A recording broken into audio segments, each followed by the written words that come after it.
Hello and welcome to Namibia. This is me, Cebu, with 4 other strangers traveling around the country for 10 days on a road trip. Come join me. Namibia is a beautiful country in southern Africa, perfect for those who love nature, wildlife, and road trips. But there's also much to cover, and most people venture up north to the most popular sites. I found a group of strangers on couchsurfing to travel with and keep costs down. The places they wanted to visit I'd never heard of before. Adventure, uncertainty, visiting off the beaten path locations, count me in. Here's our adventure and itinerary around southern Namibia for 10 days.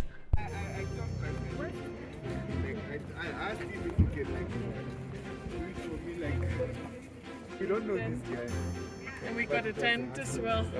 Like it's So we left the capital pretty late, around 4 or 5 p.m., which meant that we wouldn't have a lot of daylight left. Our goal was to try to drive as far down south as we could, so we could camp right next to Sossusvlei for the next day. To be honest, we shouldn't have been driving at night, but the guy in charge, the guy who organized everything, was working in a wildlife conservation center, so he knew the roads well. This place has the most stunning landscapes and even one of the most photographed sand dunes in the world. Get up early, try to catch the sunrise from the top of the dunes, and spend the rest of the day visiting the different sites. Let's go! Oh my god! And we're bringing food, yes we are. Why barefoot, you might ask? Because I'm gonna get sand in my shoes anyway, so I might as well leave them behind. If you've never climbed a sand dune, let me tell you, it's no easy task. And this one specifically, most people don't make it to the top, but it's worth it. And why is it worth it? Because this, my friends, happens to be one of the tallest sand dunes in the world. Can you believe it?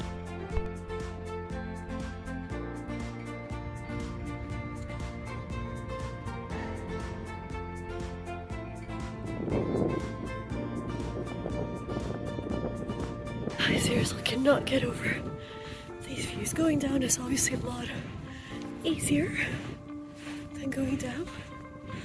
Up, down, oh god, I can't think anymore.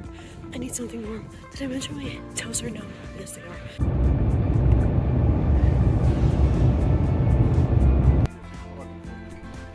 In one of the parking lots leading to Sossusvlei, you'll find Hidden Vlei. What's so special about this place? It's a 2-kilometer hike there, and then another 2 kilometers back. It's not intense, but it can be in the heat.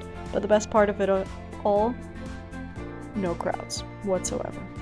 You might even find yourself alone here. And this is Dead Vlei, the most popular site in the whole of Sossusvlei. And it might not look impressive from here, but this is a 1,000-year-old forest frozen in time, a dead forest. 900 years ago, the heat was so intense when these trees ran out of water that they scorched in the heat instead of decomposing. Such a unique place. Look at who's joining us for lunch, a jackal.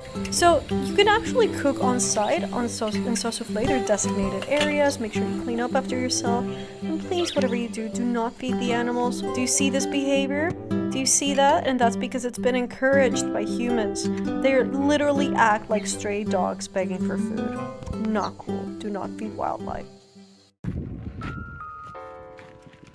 After a hearty lunch, we set out to Sesrim Canyon. So the funny thing about this place is that most people just stick to the top. They see the canyon from up above.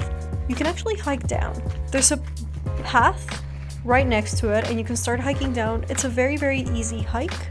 The only thing that I would say might be a bit difficult is the very end, where there's a shallow pool.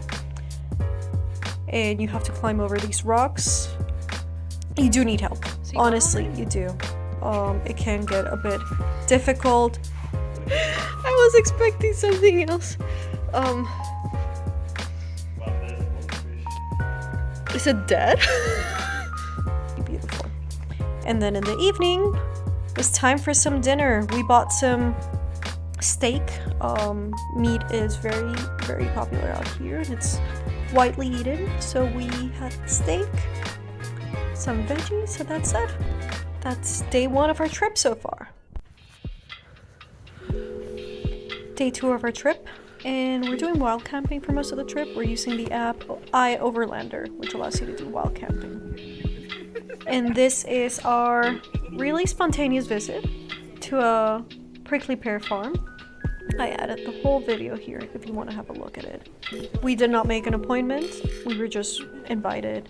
That is how incredible Namibian hospitality is. We just showed up and we were given a tour for free.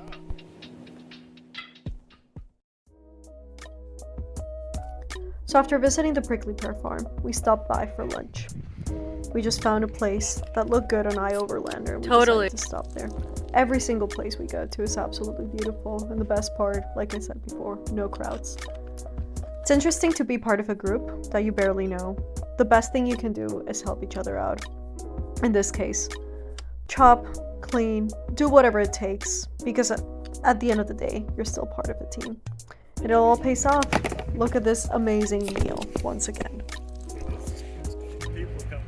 Oh, there are? Okay, I see them now. And these are the Gondwana lodges. They're lodges that can be found. It's a chain that can be found all around the country. And this is the first one of many that we visited. Even though we couldn't afford to stay here, you can and anybody's welcome to come in for a drink, tea, cake, coffee, dinner, breakfast, whatever it is that you feel like. And it's definitely worth it. They're absolutely stunning. And I know for a fact that I'll be coming back to Namibia one day and I'll be staying at these. Not far from Aus, you can see Namibian wild horses. And there's a viewpoint. People stand there for hours waiting for the wild horses to arrive. We got there were none, and so we left. But we were in for a surprise.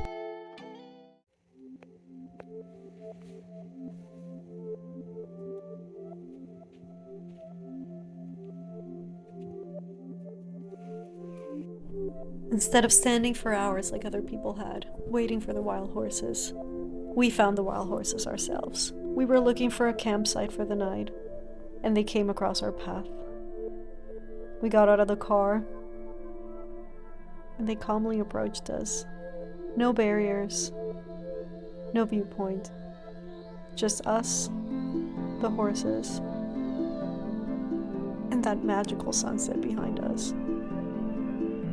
This is by far one of the most magical moments I've ever had while traveling. Nothing can describe what this felt like.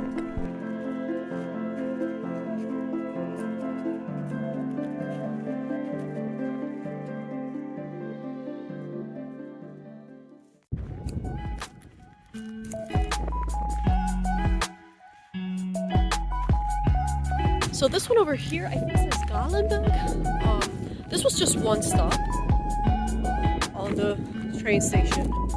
And these are train tracks leading to the mines. And this is how people used to get the diamond around. This is just a station, like I said. This does not even compare to like the actual ghost town, which we'll be visiting later today. There are ghost towns like these scattered all around the country.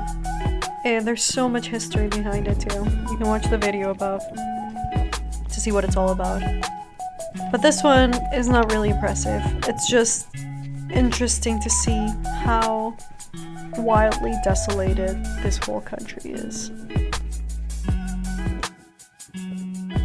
Hello from Lüderitz, and this is our accommodation for the next 2 nights. We're doing wall camping for most of the trip, but this is a town, it was extremely windy, and it made more sense here. Only $32 per night. And if you're in Lüderitz, or basically anywhere in Namibia, and it's low season, our suggestion would be to just walk up to a place and see how much they charge per night. And if you see their price online, compare it to that, because every time you book something online, they have to pay a fee. So our suggestion would be, show them the price online and tell them that you want a lower price than the one that is showing up online. That way you can negotiate prices with them. That was $32 for all of us. We also decided to stock up on some food, and what better way to do this than by visiting the local fish market and stocking up with fresh fish. Definitely worth a visit if you're in town.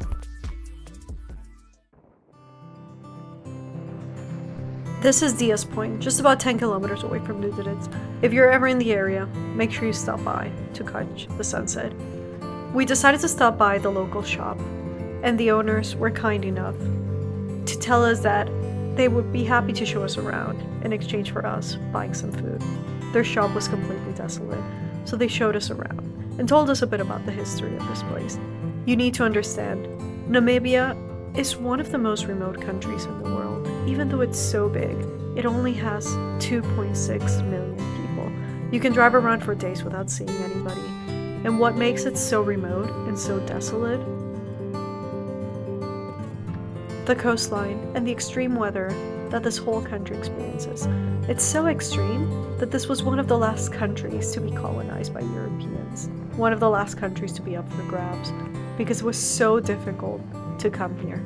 So difficult, in fact, that there were shipwrecks, and that's what it was known for. Specifically this point, Diaz Point.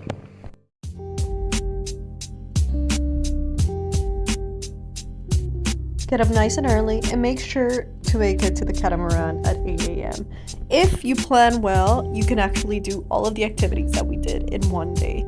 This, however, I suggest you book the night before. So a catamaran tour where you'll be able to go to Halifax Island and, depending on how lucky you are, see whales, penguins, pelicans, flamingos. It all really depends on which season it is, but it was absolutely stunning, and I'd never seen penguins from up close. It was so beautiful. I would highly recommend this. After the catamaran tour, make your way to Kolmanskop, Lüderitz's infamous ghost town. So the tour finishes around 10:30. So that means that you have enough time to make it to the 11 a.m. tour, and I highly suggest you take the guided tour. It was fascinating, we learned tons. I have a video up here if you want to have a look. I highly recommend you watch it to learn more about this area.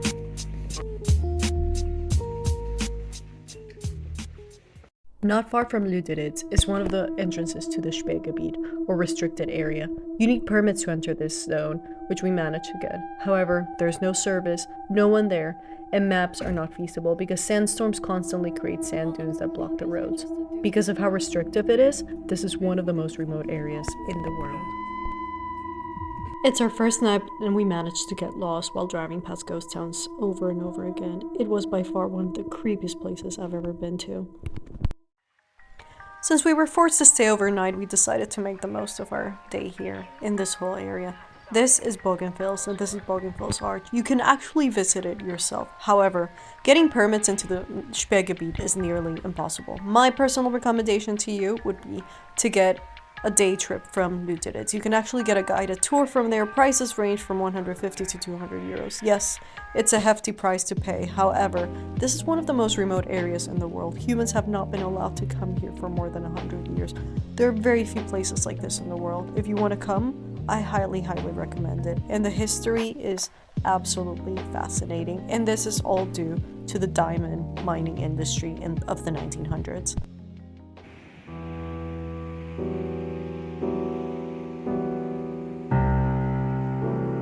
Later that day, on our way down south, we thought there was a road covered with sand. In reality, it was a sand dune. It was too late by the time we realized it, and it looks okay now, but we had no idea what was in store for us. This was by far one of the most intense days of my life. By the end of the day, I wasn't even sure if we were going to make it out of there. And don't forget that this is one of the most remote areas in the world, which meant that we were about 120 kilometers away from the nearest point of civilization. No service, and one of the craziest looking landscapes I've ever been in. It felt like a completely different planet, and we would have been forced to hike that all the way back. You can watch the video here. Looking back, all I can say is mistakes were made, definitely, but it is what it is. We're human after all. After the fiasco of the day before, we were forced to drive all the way around the Sperrgebiet via Aus to make it down to Aussenkehr. And once we made it there, day 6 was all about relaxing from the day before, taking a proper shower, and just chilling. So we made it here to this specific lodge, where we didn't actually stay at the lodge, but we used their camping ground for only $6 per night, and we were able to use all of their facilities. And this is our dinner for tonight. We finally managed to get more food because we didn't have much out there.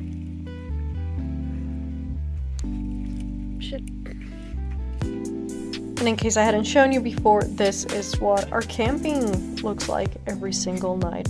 We have everything we need. 2 tents that fit 6 people, and all of our equipment here. We walked into a vineyard and asked for permission to get a guided tour. No reservations needed, and we didn't pay anything. You could never pull this off anywhere else in the world. This is what Namibian hospitality is like, and this specific vineyard makes brandy. And we stopped here for some breakfast. Guess what's on the other side of the river? South Africa. No borders, no patrols, just nature.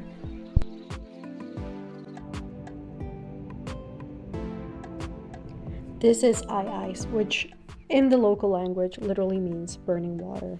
And it's because of all the hot springs that can be found here. Yes, this pool is actually a hot spring, and there's also indoor hot springs. I'd highly recommend coming here for the day.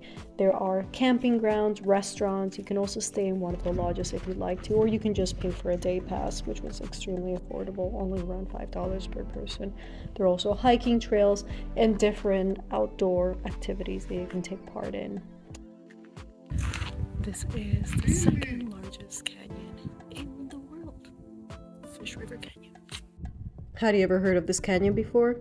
I know I haven't, and this is the second largest canyon right after the Grand Canyon. It takes 5 days to hike through this canyon. It is an activity that is actually planned and many people come here to do every winter.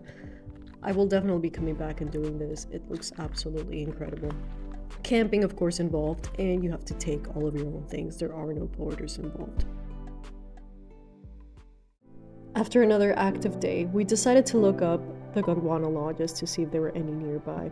And lucky us, we found one. And this one specifically was the first one ever created. And they're absolutely beautiful. And like I said before, you can just walk in, get yourself a meal, a drink, or whatever you want. So we decided to go in, have a little splurge before the end of our trip. You can have game meat in this lodges in case you're interested in trying any, but most importantly, they actually give discounts not only to Namibians, but to people from all over the region to make sure that tourism is encouraged not only for people from Western countries, but also for people who are actually locals, which I absolutely love. This was already on our drive back to Windhoek, so we stopped at Keetsmanshoop, and I did not find it impressive. There are a few museums if you want to check it out. But what I did absolutely love was the Quiver tree forest. These trees reminded me of the bottle trees in Socotra. They were extremely unique. You can also see wildlife around the trees, which I thought was absolutely unbelievable. You don't have to pay to get in. You can actually see the trees from the side of the highway. Please stop by. I'd highly recommend it.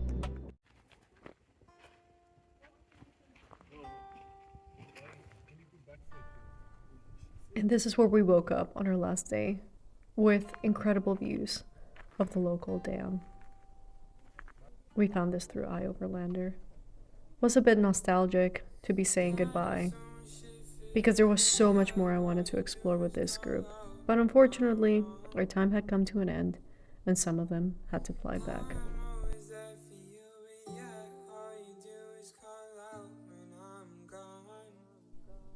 I hope you enjoyed this as much as I enjoyed making this. Namibia should definitely be on your list. Please make sure to add it. Make sure to subscribe and follow along for more travel tips and stories from around the world.